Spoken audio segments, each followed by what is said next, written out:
الحمد لله نحمده ونستعينه ونستغفره ونعوذ بالله من شرور أنفسنا ومن سيئات أعمالنا من يهده الله فلا مضل له ومن يضلله فلا هادي له وأشهد أن لا إله إلا الله وحده لا شريك له وأشهد أن محمدا عبده ورسوله أما بعد فأعوذ بالله من الشيطان الرجيم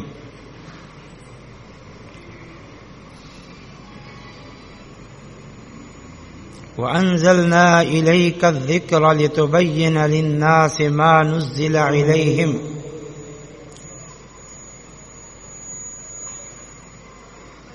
وقال رسول الله صلى الله عليه وسلم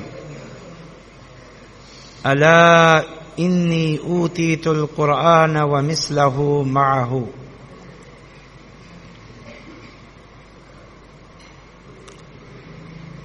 سنت کی اہمیت کے حوالے سے کچھ گزارشات پیش کرنے کو کہا گیا ہے۔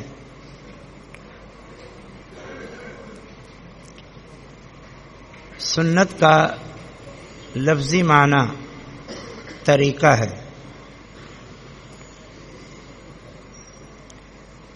البتہ جو اس کا شرعی اصطلاح میں معنی ہے وہ حدیث رسول کو سنت کہتے ہیں۔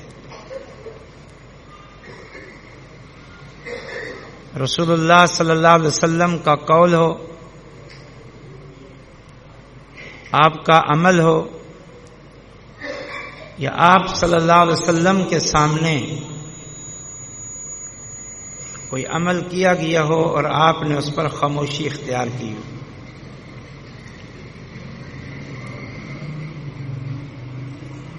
سنت کا اطلاق مختلف معنوں میں ہوتا ہے۔ ایک سنت ہے نفل کے مقابلے میں،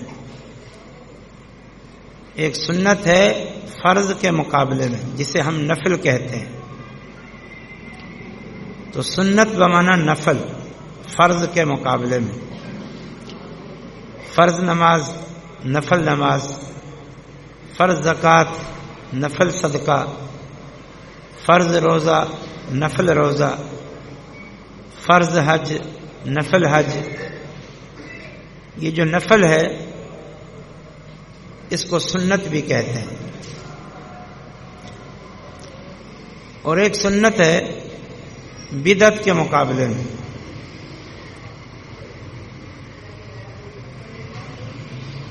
کہ معاشرے میں بہت سارے ایسے عقائد، اعمال اور طریقے پائے جاتے ہیں جو کتاب و سنت سے، تعلیمات اسلامیہ سے ثابت نہیں ہیں، انہیں بدعت کہتے ہیں۔ اور اس کے بالمقابل سنت ہے۔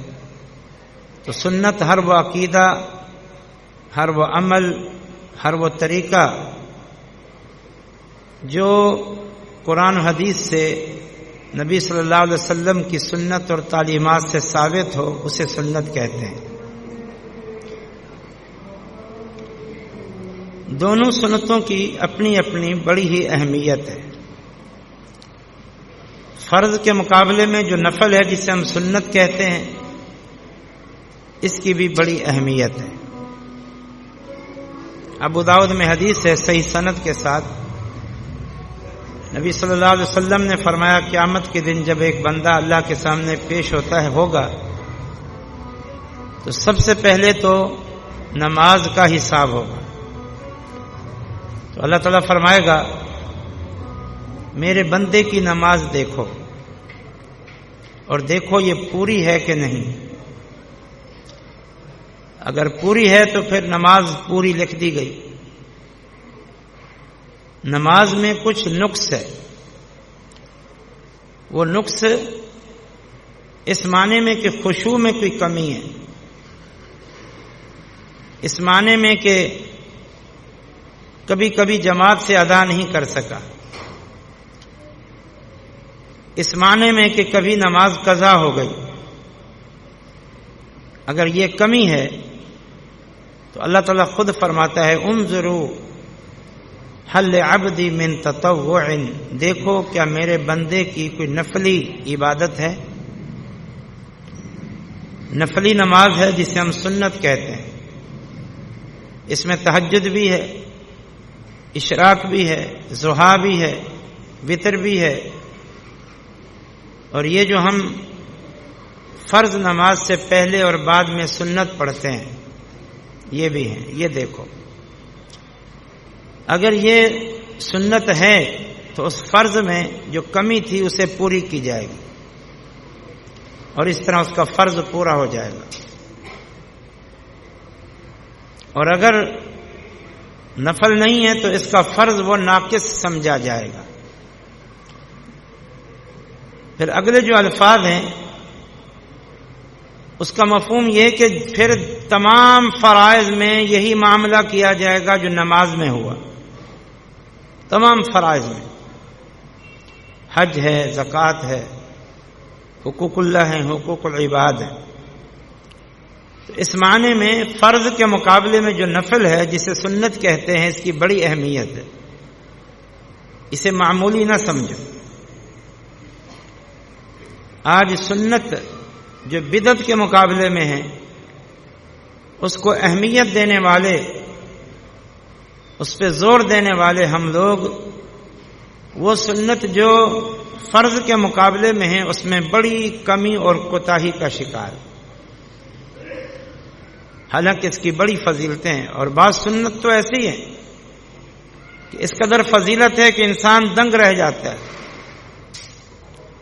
یہ فجر کی جو سنتے ہیں 2 رکعت، جو بڑی ہلکی 2 رکعت ہیں، نبی صلی اللہ علیہ وسلم ان میں قل یا ایھا الکافرون اور قل ھو اللہ احد پڑھا کرتے تھے، اتنی مختصر، لیکن فضیلت کیا ہے؟ رسول اللہ صلی اللہ علیہ وسلم نے فرمایا رکعت الفجر خیر من الدنیا وما فیہا، فجر کی یہ 2 رکعتیں یعنی 2 سنتیں یہ دنیا وما فیہا سے بہتر ہے۔ اسی طرح روزہ، رسول اللہ صلی اللہ علیہ وسلم نے فرمایا من صام للہ، جو بندہ اللہ کے لیے ایک روزہ رکھتا ہے بعد اللہ عن النار 70 خریفہ، اللہ تعالیٰ اسے جہنم سے 70 سال مسافت دور کر دیتا ہے۔ شب قدر کو دیکھ لو، یہ نفل ہے، کوئی فرض نہیں ہے، کوئی واجب نہیں ہے۔ لیلۃ القدر کی عبادت اور اسے پانا یہ ایک نفل ہے، لیکن ثواب کتنا ہے آپ جانتے ہیں، اس ایک رات کی عبادت 1000 مہینے کی عبادت سے افضل۔ حج اور عمرہ جو فرض کا ثواب ہے وہی نفل کا ثواب ہے، جو ثواب فرض حج کا ہے وہی ثواب نفل حج کا ہے، جو ثواب فرض عمرے کا ہے وہی نفل عمرے کا ہے۔ فرق اتنا ہے کہ فرض ادا کرنا ضروری ہے، نفل ادا کرنا ضروری نہیں۔ تو اس سنت کی بھی اہمیت ہے، اس کا بھی اہتمام کیا کریں۔ البتہ جو اصل موضوع ہے وہ ہے ایک تو مطلقاً حدیث رسول، سنت بمعنی حدیث، سنت بمعنی فرمان رسول، سنت بمعنی طریقہ رسول، سنت جو چیز رسول اللہ صلی اللہ علیہ وسلم سے ثابت ہے جس کو ہم حدیث کہتے ہیں، اس معنی میں سنت کی اہمیت، اس معنی میں سنت کی اہمیت یہ ہے کہ دین کا زیادہ تر حصہ پوری تفصیل کے ساتھ وہ احادیث میں ہے۔ جو دین اللہ تعالیٰ نے مکمل کیا، جو دین مکمل ہے، ضابطہ حیات ہے، نظام زندگی ہے، کامل اور مکمل ہے، اس کا اکثر حصہ وہ احادیث سے ثابت ہے، رسول اللہ کے عمل سے ثابت ہے، آپ کے فرمان سے ثابت ہے۔ یہ اس کی اہمیت ہے۔ یوں سمجھیں کہ اللہ تعالیٰ نے دین کا ایک حصہ قرآن کی صورت میں، قرآنی آیات کی صورت میں اتارا، اور قرآن کا بقیہ حصہ رسول اللہ صلی اللہ علیہ وسلم کے ذریعے جاری فرمایا۔ آپ دیکھ لیں کبھی بیٹھ کے، جن جن چیزوں کو آج جمیع مسلمان، تمام مسلمان دین سمجھتے ہیں، شریعت سمجھتے ہیں، ان میں کتنی باتیں ایسی ہیں جو قرآن میں ہیں۔ اکثر باتیں آپ کو قرآن میں نہیں ملیں گی، اکثر باتیں آپ کو احادیث میں ملیں گی۔ تو یہ دین جو ہے، دین اسلام، یہ قرآن اور حدیث کا مجموعہ ہے، قرآن اور سنت کا مجموعہ ہے۔ یہ سنت کی اہمیت، اور نبی صلی اللہ علیہ وسلم نے خود ارشاد فرمایا الا انی اوتیت القرآن ومثلہ معہ۔ یہ ابو داؤد اور دیگر کتب میں حدیث موجود ہے صحیح سند کے ساتھ۔ فرمایا خبردار، مجھے قرآن بھی دیا گیا ہے اور قرآن کے مثل ایک اور چیز بھی دی گئی ہے۔ قرآن جیسی دو معنی میں، ایک وحی الہی ہونے میں، منزل من اللہ ہونے میں، اللہ کی طرف سے ہونے میں، وہ بھی قرآن جیسی ہے۔ اور نمبر 2، قابل عمل ہونے میں، وہ بھی قرآن جیسی ہے۔ قابل عمل ہونے میں، اس میں اور قرآن میں کوئی فرق نہیں، وحی ہونے میں، اس میں اور قرآن میں کوئی فرق نہیں۔ اور وہ چیز کیا ہے؟ اسی کو کہتے ہیں سنت رسول، فرمان رسول، عمل رسول۔ کبھی رسول اللہ صلی اللہ علیہ وسلم نے اپنے قول کے ذریعے وہ مسئلہ بیان کر دیا، اور کبھی نبی صلی اللہ علیہ وسلم نے اپنے عمل کے ذریعے وہ مسئلہ بیان کر دیا۔ آخر اللہ تعالیٰ نے قرآن میں 1 نہیں، 2 نہیں، 10 نہیں، 50 بلکہ اس سے زائد جگہ پر اپنی اطاعت کے ساتھ اپنے رسول کی اطاعت کا حکم دیا ہے۔ بتاؤ پھر اس کی کیا وجہ ہے؟ کوئی اس کی وجہ بتا سکتا ہے؟ اتنی کافی تھا کہ میری اطاعت کرو، جس کی صورت قرآن پر عمل ہے، بات کافی تھی۔ پھر 1 نہیں، کئی جگہوں پر کہا اطیع اللہ و اطیع الرسول۔ ایک تو یہ بات۔ نمبر 2، کئی جگہ ایسے ہیں قرآن میں جہاں اللہ تعالیٰ نے صرف اپنے رسول کی اطاعت کا حکم دیا، ان کی اتباع کا حکم دیا۔ مثلا وما آتاکم الرسول فخذوہ وما نہاکم عنہ فانتہوا۔ جو تمہیں ہمارا رسول دیں وہ لو، جس سے روکے اس سے رک جاؤ۔ اب اگر قرآن کے علاوہ کچھ نہیں تھا، کوئی چیز دین نہیں تھی، اور قرآن میں سب کچھ ہے، تو اللہ اپنے قرآن میں یہ کیوں فرما رہا ہے میرا رسول جو دے وہ لو، جس سے روکے اس سے رک جاؤ۔ اسی طرح فرمایا قل ان کنتم تحبون اللہ فاتبعونی۔ اے پیغمبر آپ کہہ دیں لوگوں اگر تمہیں اللہ سے محبت ہے تو میری اتباع کرو۔ تو رسول نے اپنے آپ کو پیش کیا کہ میری اتباع کرو، وگرنہ کہنا چاہیے تھا اگر تمہیں اللہ سے محبت ہے تو قرآن کی پیروی کرو، اللہ سے محبت ہے تو اللہ کی اطاعت کرو۔ یہ رسول کی اطاعت کا حکم ہے۔ اس سے بڑھ کر جامع بات، اس سے بڑھ کر جامع بات، لقد کان لکم فی رسول اللہ اسوۃ حسنہ۔ اللہ تعالیٰ فرما رہے ہیں لوگوں تمہارے لیے ہمارے نبی محمد صلی اللہ علیہ وسلم کی زندگی میں بہترین نمونہ ہے۔ تو اللہ کے رسول کو کیوں پیش کیا گیا؟ اللہ کے رسول کی الگ سے اطاعت کا کیوں حکم دیا گیا؟ الگ سے اتباع کا کیوں حکم دیا گیا؟ ان کو ہمارے لیے الگ سے نمونے کے طور پر کیوں پیش کیا گیا؟ یہ بتانے کے لیے کہ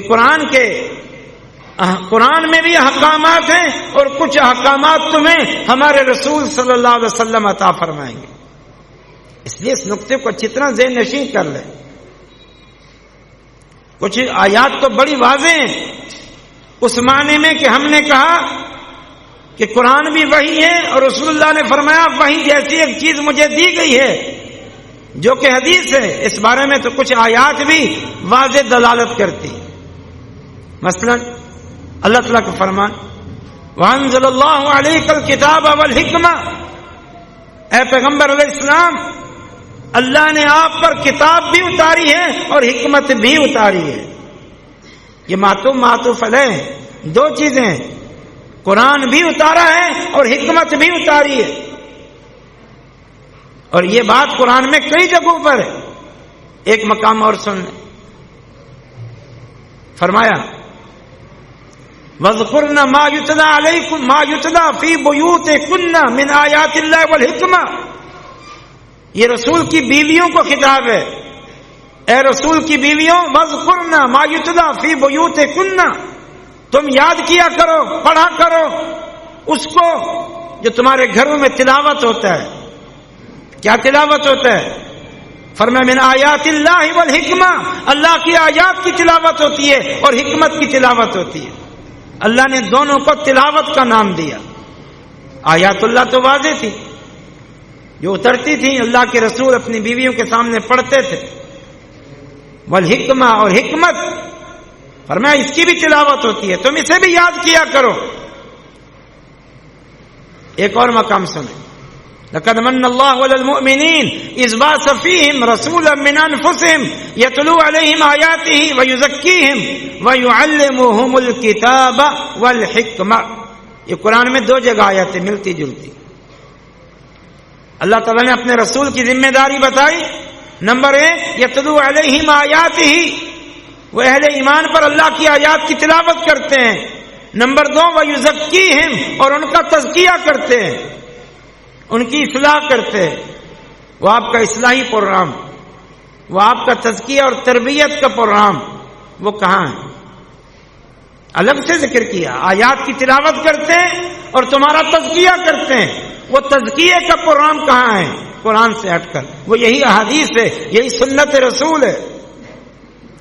اور اگلے تیسری بات بیان فرمائی وَيُعَلِّمُهُمُ الْكِتَابَ وَالْحِكْمَةَ، اور ہمارے نبی محمد صلی اللہ علیہ وسلم کی یہ ڈیوٹی ہے کہ وہ کتاب کی بھی تعلیم دیتے ہیں اور حکمت کی بھی تعلیم دیتے ہیں. کتاب کو سمجھاتے ہیں اور حکمت کو بھی سمجھاتے ہیں. وہ حکمت کیا ہے؟ یہی سنت رسول ہے. امام شافعی رحمۃ اللہ علیہ کہتے ہیں اپنے زمانے کے تمام علماء سے میں نے سنا، اپنی کتاب کتاب الام میں کہتے ہیں اپنے زمانے کے تمام علماء سے، بالخصوص جو قرآن کے ماہرین ہیں، میں نے ان سب سے سنا، ان سب سے معلوم کیا. وہ سب کہتے ہیں ان آیات میں حکمت سے مراد سنت رسول ہے، حدیث رسول ہے، فرمان رسول ہے، طریقہ رسول ہے. تو یہ دین کا حصہ ہے. اسے قرآن سے ہٹ کر ایک الگ چیز سمجھ کے اس کے دین ہونے کا انکار نہیں کیا جا سکتا، وگرنہ آدھے سے زیادہ دین کا انکار ہو جائے گا. آدھے سے زیادہ دین کا. قرآن کے مسائل تو بڑے اختصار کے ساتھ ہیں، تفصیل تو حدیث میں. اس لیے اہل سنت کا یہ موقف ہے، علماء اور محدثین کا ہر دور میں، کہ یہ جو سنت رسول ہے یہ در حقیقت دین کے الگ سے احکامات پر بھی مشتمل ہے اور خود قرآنی احکامات کی مبین بھی ہے اور مفسر بھی ہے. قرآن کے احکامات کی تبیین اور تفسیر یہ رسول اللہ صلی اللہ علیہ وسلم کے فرامین ہے. اور اس بات کی طرف اشارہ خود قرآن میں موجود ہے. مثلا جو آیت کریمہ ہم نے اپنے خطبے میں پڑھی، بنیادی آیت، ان الفاظ پہ غور کریں. وَأَنزَلْنَا إِلَيْكَ الذِّكْرَ لِتُبَيِّنَ لِلنَّاسِ مَا نُزِّلَ إِلَيْهِمْ. اللہ تعالیٰ فرما رہے ہیں حبیب ہم نے آپ پر یہ ذکر قرآن کی صورت میں یہ ذکر نازل کیا ہے، آپ پر نازل کیا ہے، آپ کو ساتھ بھیجا ہے، آپ کو رکھا ہے، آپ پر نازل کیا اور آپ کو اتنا عرصہ رکھا. آپ کے ساتھ اس کا کیا تعلق ہے؟ فرمایا تبین للناس ما نزل الیہم، تاکہ آپ اس منزل من اللہ قرآن اور ذکر کی تبیین کریں، تفسیر کریں اور وضاحت کریں. یہ تو اللہ نے فرمایا. یہ تبین للناس ما نزل الیہم کریں، اس کا معنی کیا کر سکتے ہیں؟ لفظی معنی پھر سن لیں. اللہ تعالیٰ فرماتے ہیں ہم نے آپ پر کتاب ذکر اتارا تاکہ آپ بیان کریں اس میں جو کچھ ہے تو بیان اللہ کے رسول نے کیا، اور یہ بیان اللہ کی طرف سے، تفسیر ہے اللہ کی طرف سے، وضاحت ہے اللہ کی طرف سے، وہ وضاحت کی رسول اللہ نے، اس کی دلیل بھی قرآن میں موجود ہے۔ لا تحرک به لسانک لتعجل به ان علینا جمعه وقرآنہ ثم ان علینا بیانہ۔ نبی صلی اللہ علیہ وسلم جب وحی اترتی آپ کے سینے پہ ڈائریکٹ پڑتی تو آپ اس کو دہرانا شروع کر دیتے، اور دہراتے ہوئے جیسے منہ چلاتے ہیں، جیسے کچھ پڑھنے کی کیفیت ہوتی ہے، یہ کیفیت ہوتی، اور آپ کی زبان تیزی سے حرکت کرتی۔ تو اللہ تعالیٰ نے اپنے حبیب سے کہا لا تحرک به لسانک، آپ زبان کو حرکت نہ دیں، لتعجل به، تاکہ آپ جلدی جلدی یاد کر لیں، دہرا لیں۔ فرمایا آپ ایسا نہ کریں، ان علینا جمعہ وقرآنہ ثم ان علینا بیانہ۔ اللہ تعالیٰ نے فرمایا 3 کام ہمارے ذمے ہیں۔ نمبر 1 فرمایا ان علینا جمعہ، ہمارے ذمے ہیں، اللہ فرما رہے اس قرآن کو آپ کے سینے میں محفوظ کر دینا، یہ ہمارے ذمے ہے، ہم بھولنے نہیں دیں گے، آپ کے سینے میں محفوظ کر دیں گے۔ نمبر 2 وقرآنہ، پھر اسے آپ کی زبان پہ جاری کرنا، قرات کرانا، یہ بھی ہمارے ذمے ہیں۔ بس آپ فر فر پڑھتے جائیں گے، فر فر بولتے جائیں گے، زندگی کے کسی موڑ پر بھی آپ جہاں سے بھی پڑھنا چاہیں گے فر فر پڑھتے چلے جائیں گے۔ فرمایا یہ بھی ہمارے ذمے ہے۔ اور تیسرا ذمہ اللہ تعالیٰ نے کیا لیا؟ ثم ان علینا بیانہ، پھر اس کا بیان بھی ہمارے ذمے ہے۔ اب یہ 3 الگ الگ چیزیں ہیں، اس کو جمع کرنا، آپ کی زبان پہ قرات کے طور پر جاری کرنا، اور پھر اس کا بیان کرنا، اس کا بیان، اس کا معنی اور اس کا مفہوم ہے، وہ بھی اللہ کے ذمے ہے۔ اب ان دونوں آیتوں کو آپس میں جوڑیں، بیان ذمے اللہ کے، لیکن ڈیوٹی کس کی؟ رسول اللہ کی، جس کا معنی کیا ہوا؟ یہ بیان، یہ تفسیر ہے اللہ کی طرف سے، تو اور وہ ہے کیا؟ رسول اللہ کی زبان ہی جاری ہوگی، جسے ہم حدیث کہتے ہیں۔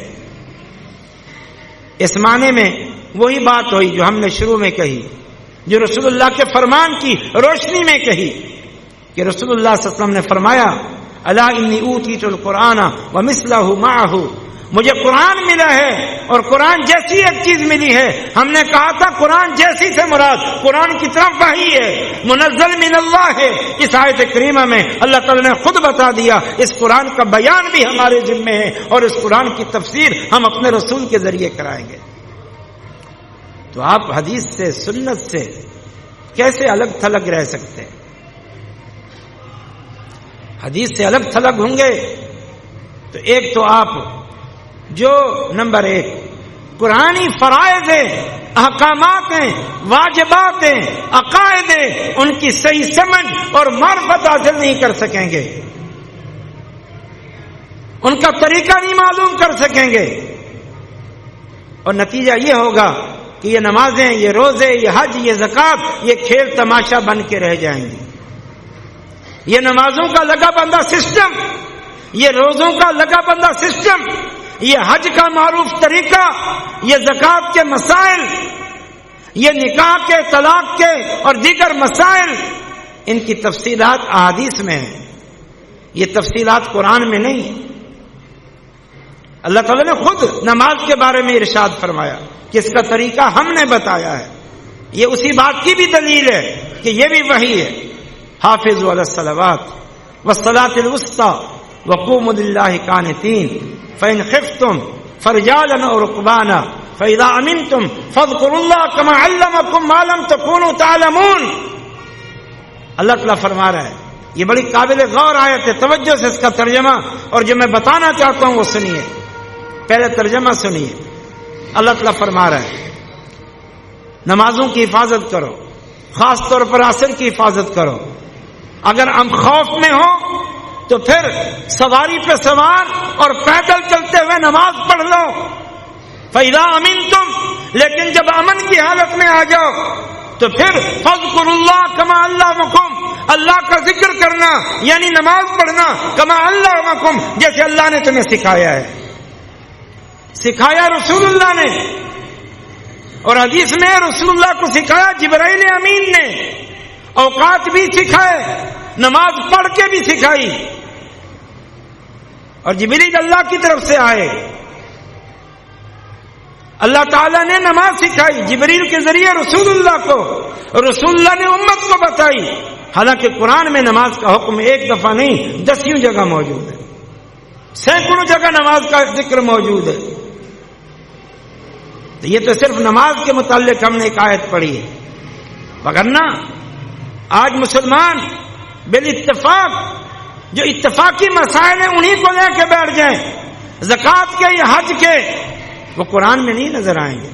قرآن میں زکوٰۃ کا حکم ہے، کہیں نصاب کا ذکر نہیں ہے کہ کتنا مقدار مال ہو تو زکوٰۃ ہے، اس سے کم میں نہیں ہے، کہیں ذکر نہیں ہے۔ اور کہیں یہ بھی ذکر نہیں ہے کہ زکوٰۃ کی مقدار کتنا ہے، 1% ہے، 2% ہے، 2.5% ہے، 10% ہے، کتنا زکوٰۃ دینی ہے؟ بتاؤ۔ اگر اللہ کے رسول صلی اللہ علیہ وسلم کی احادیث جن میں ان سارے قرآنی فرائض اور واجبات کا اور احکامات کا بیان ہے، وضاحت ہے، تفسیر ہے، اس کو الگ کر دیں، دین سے ہٹا دیں، کنارہ کشی اختیار کر دیں، نعوذ باللہ ردی کی ٹوکری میں ڈال دیں، تو پھر ان احکامات پہ عمل کیسے کرو گے؟ پھر تو یہ دین بازیچہ اطفال بن جائے گا، کھیل تماشا بن جائے گا۔ آج سنت کو ماننے کے باوجود، سنت کو ماننے والے محض تقلیدی بندھنوں کی وجہ سے، تقلیدی مکتب فکر کی وجہ سے کتنے اختلاف کا شکار ہے۔ حالانکہ سب سنت کو مانتے ہیں، لیکن تقلیدی بندھنوں کی وجہ سے کتنے اختلاف کا شکار ہے۔ لیکن اگر سنت کو سرے سے راستے سے ہٹا دیا جائے اور کہہ دیا جائے کہ جو کچھ لینا ہے قرآن سے لو اور قرآن میں سب کچھ ہے، تو پھر مجھے بتائیں کہ اس قرآن میں جو نماز، روزہ، حج، زکوٰۃ کے فرائض ہیں ان کو کیسے ادا کرو گے؟ پھر کتنے ہی مذاہب بن جائیں گے، کتنے ہی مسلک بن جائیں گے، کتنے مکاتب فکر بن جائیں گے، ہر گھر کا الگ مسلک ہوگا، ہر بندے کا الگ نظریہ اور الگ نماز ہوگی۔ اس لیے یہ سنت دین ہے، وحی الہی ہے، یہ سنت اس قرآن کی تفسیر ہے، قرآن کی توضیح ہے، اس پر امت کا اجماع ہے، ہر دور میں اجماع رہا ہے۔ کوئی ایک دور بتا دو جب مسلمانوں کی اکثریت نے سنت سے کنارہ کشی اختیار کر لی ہو، حدیث رسول سے کنارہ کشی اختیار کر لی ہو، بتا دو۔ آج دیکھ لو کتنے لوگ ہیں جو منکرین حجیت سنت ہیں، انگلیوں میں گنے جنے کے قابل، یا پھر وہ جو پڑھنے درجے کے بدعمل ہیں، بے دین ہیں، ملحد ہیں، جن کا دین سے کوئی تعلق نہیں ہے، لیکن جو صحیح معنوں میں اسلام سے محبت کرنے والے ہیں اور قرآن جنہوں نے پڑھا ہے، پڑھایا ہے اور تعلق ہے، ان کی اکثریت حدیث کو حجت مانتی ہے۔ حدیث حجت رسول، حجت ہے، دین کا ماخذ ہے، دین کا حصہ ہے، قرآن کی تفسیر ہے، اور اس کو چھوڑ دیں گے تو پھر کتنے نقصان ہوں گے؟ نمبر 1، قرآن کی من مانی ہر کوئی تفسیر کرتا رہے گا، توضیح کرتا رہے گا۔ آپ دیکھ لیں، مثال دوں آپ کو، یہ جو اہل تشیع ہیں، یہ ہماری یہ سنت حدیث کو نہیں مانتے، کہتے ہیں کہ یہ صحابہ کے ذریعے آئی اور نعوذ باللہ صحابہ مرتد اور فاسق اور فاجر وغیرہ وغیرہ، لہذا ان کی عدالت مجروح ہے، انہوں نے سنت کو نہیں مانا۔ اب اگرچہ وہ اپنے طور پر انہوں نے امام جعفر صادق کی طرف، ابو جعفر صادق کی طرف بہت ساری باتیں منسوب کر کے انہیں وہ سنت رسول، یہ حدیث رسول کا نام دیتے ہیں، لیکن حقیقت یہ ہے کہ ان پر انہوں نے جھوٹ باندھا ہوا ہے، صریح جھوٹ باندھا ہوا ہے، ان کی آگے سند رسول اللہ تک پہنچتی نہیں ہے۔ جو مرضیہ گھڑا بنایا اور اسے انہوں نے نسبت کر دی امام ابو جعفر کی طرف، اور پھر کہہ دیا ان کو علم ملا رسول اللہ کی طرف، یہ ساری کہانی گھڑ ڈالی۔ لیکن جو کچھ انہوں نے ان کی طرف منسوب کیا اسے کیا قرار دیا؟ یہ قرآن کی تفسیر ہے، یہ قرآن کی تفسیر ہے۔ ہر وہ آیت جس میں کوئی فضیلت کا پہلو تھا، جس میں کسی کی عظمت کا پہلو تھا، انہوں نے اسے فٹ کیا آل رسول پر، اور ہر وہ حدیث، ہر وہ آیت جس میں کسی عمل کی مذمت تھی، کسی کے لیے وعید تھی، کسی کے لیے لعنت کا ذکر تھا، کسی کے لیے جہنم کا ذکر تھا، ان ظالموں نے ان ساری آیات کو صحابہ کرام پر فٹ کر کے رکھ دیا۔ یہ نتیجہ دیکھ لیا آپ لوگوں نے سنت کے انکار کا، کہ صحابہ کرام کو مطعون قرار دے کے رکھ دیا، مطعون۔ تو اس لیے یہ بہت بڑی گمراہی کا راستہ ہے، من مانی تفسیر، اور اس کے علاوہ آدھا دین ختم۔ جو بات پیش کرے کوئی قرآن میں نہیں ہے لہذا دین نہیں ہے، چلو چھٹی۔ یہ عمل یہ قرآن میں نہیں ہے لہذا دین نہیں ہے، چھٹی۔ یہ قرآن میں نہیں ہے لہذا دین نہیں ہے، چھٹی۔ اور پھر کوئی کہہ دے کہ یہ ختنہ بھی قرآن میں نہیں ہے حدیث میں ہے، تو پھر ختنہ بھی نہ کراؤ، ہندو جیسے بن جاؤ۔ کیا کیا باتیں بتائیں۔ تو قرآن کے حدیث کے بغیر دین مکمل نہیں ہے، حدیث کے بغیر قرآن پر عمل نہیں ہو سکتا۔ اس لیے حدیث اور سنت اس کو مضبوطی سے تھام لو۔ میں عرض کر رہا تھا ہر دور میں مسلمانوں کی اکثریت اس حدیث کو حجت مانتی رہی ہے۔ آپ تاریخ پڑھ کے دیکھیں، باقی معاملے میں تاریخ چل جاتی ہے تو اس معاملے میں کیوں نہیں چلتی؟ ان جنگوں کے معاملے میں، لڑائیوں کے معاملے میں اگر تاریخ چل سکتی ہے، واقعہ کربلا کے حوالے سے تاریخ چل سکتی ہے، جنگ صفین اور جنگ جمل کے بارے میں تاریخ چل سکتی ہے، اور تاریخ اور یعنی بنو امیہ اور پھر بنو العباس کے ادوار کے بارے میں تاریخ چل سکتی ہے جو عام طور پر بلا سند ہے، تو پھر دینی تعلیمات اور احادیث اور سنت اور صحابہ کی زندگی اور ایک پورے تسلسل کے بارے میں جو تاریخ جس کا زیادہ تر حصہ حدیث میں موجود ہے وہ کیوں نہیں چل سکتا؟ اور اس میں ہمیں کیا نظر آتا ہے؟ سبحان اللہ، اللہ کے رسول صلی اللہ علیہ وسلم نے صحابہ کو بھیجا اپنے اپنے علاقوں میں، مختلف علاقوں میں، ان کو معلم بنا کے، مربی بنا کے بھیجا۔ پھر بعد میں صحابہ خود اپنے اپنے علاقوں میں پھیل گئے اور وہاں پر انہوں نے قرآن کے ساتھ حدیثیں بیان کرنا شروع کی۔ تابعین دور دور تک ان کے پاس پہنچتے اور جا کر ان سے حدیث لیتے، سیکھتے، سمجھتے۔ پھر تبع تابعین ان تابعین کے پاس جاتے اور ان سے علم حاصل کرتے۔ پھر آگے مستقبل میں ان علوم کو، ان احادیث کو، اس سنت کو جمع کرنا شروع کر دیا گیا، کتب معرض وجود میں آ گئیں، اور پھر امام بخاری، امام ابو داؤد، امام نسائی، ترمذی، ابن ماجہ کا دور آ گیا۔ ان سارے ادوار میں یہ سارا ایک سلسلہ نظر آتا ہے، حدیث کو سننے کا، سنانے کا، جمع کرنے کا، مدون کرنے کا، اور آخرکار اس سیاہ ستہ کی صورت میں حدیث کا اکثر حصہ وہ جمع ہو گیا، اور دیگر کتب بھی موجود ہیں، سیاہ ستہ سے پہلے بھی، سیاہ ستہ کے بعد بھی۔ یہ امت نے اس کو مانا کہ نہیں مانا؟ تسلیم کیا یا نہیں کیا؟ اور آج تک اسے امت تسلیم کرتی ہے یا نہیں کرتی؟ تو پھر یہ تواتر عملی کہہ لیں، ہر دور میں امت مسلمہ کی اکثریت کہہ لے، جنہوں نے سنت رسول کو حجت سمجھا، اپنے مسائل کا اس سے حل کیا۔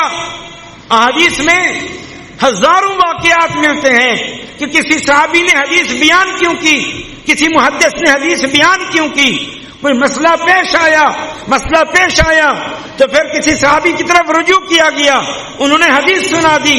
بعد میں کسی کو مسئلہ پیش آیا، وہ کسی اور امام کے سامنے پیش کیا گیا، انہوں نے صحابی سے سنی حدیث بیان کی۔ یہ حدیث سنائی گئی بنیادی طور پر اسی لیے مسائل پیش آتے گئے، حدیث کو صحابہ کرام نے بیان کیا، تابعین نے بیان کیا۔ یہ سارا سلسلہ آج تک چلا آ رہا ہے۔ یہ چند لوگ جو ویسے ہی بد عمل ہیں، بے دین ہیں، جن کو شاید قرآن بھی لفظی پڑھنا نہ آتا ہو، آج انہوں نے سب مسلمانوں کو پریشان کیا ہوا ہے۔ اور یہ مسلمان ہیں، عام لوگ، وہ مختلف شبہات اور اشکالات میں پڑ جاتے ہیں۔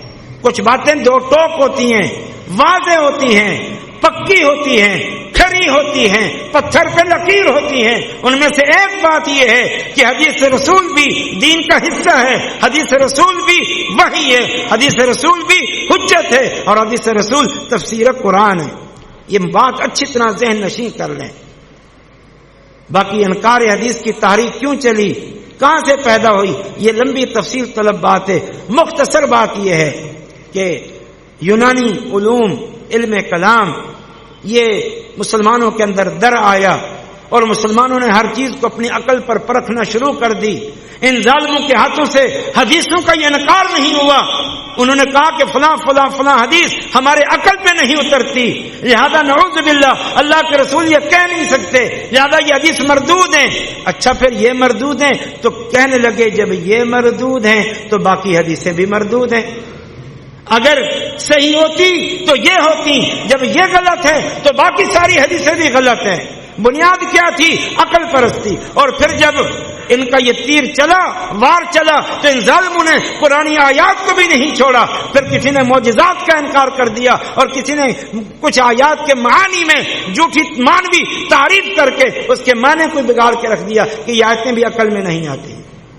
پھر اسماء و صفات کے بارے میں بھی انہوں نے اس عقلیات کو دخل دیا اور جو ایک منہج سلف تھا اور صحیح معنی اور مفہوم تھا اس کا انکار کر دیا۔ تو یہاں سے سلسلہ چلا اور کچھ مسلمان اس سے متاثر ہو گئے، اور بالخصوص میں آخری بات عرض کر رہا ہوں، بالخصوص جو مستشرقین لوگ ہیں، کچھ لوگ جو یورپین تھے جنہوں نے اسلام کا مطالعہ کرنے کا شوق اپنے اندر پیدا کیا کہ ہم اسلام کا مطالعہ کریں، انہوں نے اسلام کا مطالعہ کیا، اور کچھ لوگوں کو خود ان غیر مسلم عناصر نے اسلام دشمنی کی بنیاد پر اسلام کے مطالعے کے لیے بھیجا، باقاعدہ ایک منصوبے کے تحت۔ کچھ اپنے ذاتی شوق سے آئے، کچھ منصوبے کے تحت آئے کہ جا کے اسلام کا مطالعہ کرو اور اسلام میں جہاں سے قدغن لگا سکتے ہو لگاؤ، جہاں شگاف ڈال سکتے ہو لگاؤ، اسلام میں جو تانا زنی کر سکتے ہو کرو۔ تو انہوں نے قرآن کو تو نہیں چھیڑا کہ مسلمان شاید قرآن کے بارے میں بہت ہی زیادہ یقین رکھتے ہیں، احادیث کیونکہ مختلف مراحل سے گزر کے اس مقام تک پہنچی ہیں، لہذا ہم حدیث میں قدغن لگاتے ہیں، شگاف ڈالتے، تانا زنی کرتے ہیں۔ انہوں نے اپنے آقاؤں کی طرف سے ملنے والے وظائف اور سہولیات کی بنیاد پر اپنی ساری عمریں کھپا دی ان حدیث میں تانا زنی کرنے کے لیے، کیڑے نکالنے کے لیے، عیب جوئی کرنے کے لیے، اور عرق ریزی کے ساتھ انہوں نے یہ کچھ کتابیں لکھ ماری حدیث کی حجیت کے خلاف، حدیث پر طعن و تشنیع اور حدیث میں یہ عیب۔ اور ہمارے پڑھے لکھے طبقے نے ان کتابوں کو پڑھا، انہوں نے سمجھا یہ بڑے محققین تھے، بڑے مؤرخین تھے جنہوں نے بڑا کام کیا، اور یہ حدیث کے اندر نقائص ڈھونڈ کے دکھا دیے۔ سبحان اللہ۔ دشمنوں نے عیب جوئی کی، تانا زنی کی، شگاف ڈالا، اور ہمارے مسلمانوں نے اسے قبول کر لیا، ان کی کتابیں پڑھ پڑھ کے آئے روز عام مسلمانوں کے عقائد کو خراب کرتے رہتے ہیں۔ اس لیے میرے بھائیوں، یہ بہت بڑی اسلام کے خلاف سازش ہے جو صدیوں پرانی چلی آ رہی ہے اور آج تک یہ مختلف رنگ و روپ میں موجود ہے۔ اس لیے اپنے عقیدہ اچھی طرح اور پکی طرح ذہن نشین کر لیں کہ قرآن کے ساتھ حدیث رسول بھی دین ہے، حدیث قرآن کی توضیح اور تفسیر ہے، اور اللہ کے رسول صلی اللہ علیہ وسلم نے یہ بات کہہ کے بات ختم کر دی۔ فرمایا ترکت فیکم امرین لن تضلوا ما تمسکتم بہما کتاب اللہ و سنتی، دو چیزیں چھوڑ کے جا رہا ہوں، مضبوطی سے تھامے رکھو گے، ہرگز گمراہ نہیں ہوگے، اللہ کی کتاب اور میری سنت۔ آج آپ دیکھ لیں وہی لوگ گمراہی میں پڑے ہوئے ہیں، شرک کی ہو، بدعقیدگی کی ہو، عقائد سیاح کے انکار کی ہو، یا فسق و فجور کی ہو، جن کا تعلق حدیث سے نہیں ہے، جنہوں نے حدیث کو دین کا ماخذ سمجھا ہوا ہے اور اسے قبول کرنے کا پوری طرح تہیہ کیا ہوا ہے، اور کسی تقلیدی بندھن کو آڑے نہیں آنے دیتے، کسی پیر و مرشد کی بات کو رکاوٹ نہیں بننے دیتے، اہل الحدیث کی طرح یہی آج شرک سے، بدعات سے، خرافات سے محفوظ ہیں۔ اللہ پاک مجھے اور آپ کو قرآن مجید اور سنت رسول دونوں کا جو مقام اور مرتبہ ہے اسے سمجھنے کی، اپنانے کی اور اس پر قائم رہنے کی توفیق عطا فرمائے۔ اقول قولی ھذا واخر دعوانا الحمد للہ رب العالمین۔